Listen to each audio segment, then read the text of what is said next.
किसी नगर में एक व्यक्ति रहा करता था और वो एक महात्मा से बहुत प्रभावित था। वह ध्यान करने को ज्यादा बढ़ावा देते थे। उनके मार्ग में चलने के लिए वो व्यक्ति ध्यान करने की कोशिश में लगा रहता था, परंतु जब भी वह ध्यान करने बैठता तो लोगों के शोर मचाने से वह ठीक से ध्यान नहीं कर पाता। तो उसने फिर एक दिन सोचा कि अगर मैं जंगल में जाकर ध्यान पूर्वक बैठूं तो मुझे कोई परेशान नहीं करेगा, और उसने वैसा ही किया।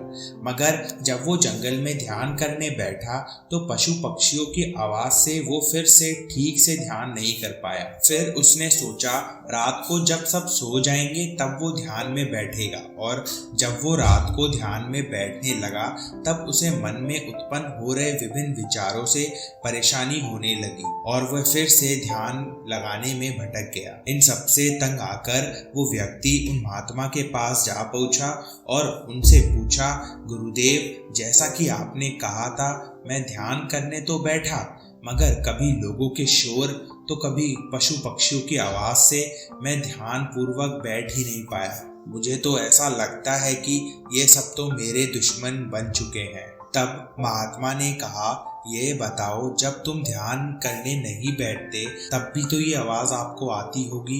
व्यक्ति ने कहा, हाँ आती है। तो फिर ये तुम्हारे दुश्मन कैसे हो सकते हैं? तुम्हारा ध्यान तो इसलिए भंग हो रहा है क्योंकि तुम उन चीजों से दूर भाग रहे हो जो तुम्हारे ध्यान के बीच में आ रहे हैं। ये सुनकर व्यक्ति कहता है कि गुरुदेव, आप क्या कहना चाहते हो? मैं समझ नहीं पा रहा। महात्मा कहते हैं कि तुम अगर ध्यान करना चाहते हो तो तुम खुद को पूरी तरह से जागृत कर लो।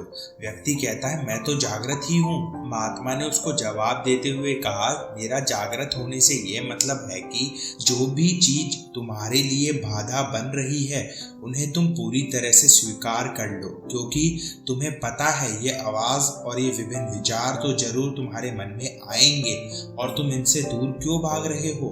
महात्मा कहते हैं कि जितना तुम अपनी समस्याओं से दूर भागोगे वह उतना ही तुम्हारे पीछे आती रहेंगी, और अगर तुम एक ढाल की तरह खड़े होकर इन्हें स्वीकार कर लोगे तब ये तुम्हारा कुछ नहीं बिगाड़ सकेगी। यह सुनकर व्यक्ति कहता है कि ध्यान करने के लिए तो एकाग्रता की आवश्यकता होती है ना गुरुदेव, उन शोर शराबों और मन के विचारों से ये कैसे संभव है?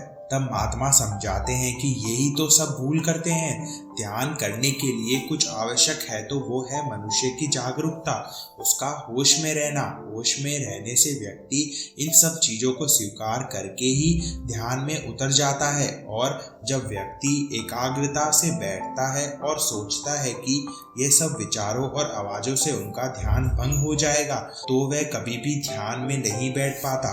महात्मा बुद्धा कहते हैं कि अगर तुम सारी परेशानियों को स्वीकार कर लोगे तो ये तुम्हारा कुछ नहीं बिगाड़ पाएंगी और तुम उस चीज पर ध्यानपूर्वक अपना मन लगा सकोगे। थोड़े दिन बाद वो व्यक्ति महात्मा बुद्धा के पास वापस आता है और महात्मा बुद्धा को प्रणाम करते हुए कहता है कि हे गुरुदेव, जैसा आपने कहा था और मैंने वैसा ही किया। अब मुझे इन विभिन्न विचारों से और शोर शराबों से, पशु पक्षियों से कुछ भी फर्क नहीं पड़ता, क्योंकि मैंने इन समस्याओं को अपने अंदर स्वीकार कर लिया है। अब मैं ध्यानपूर्वक और एकाग्रता से कहीं भी बैठ सकता हूँ।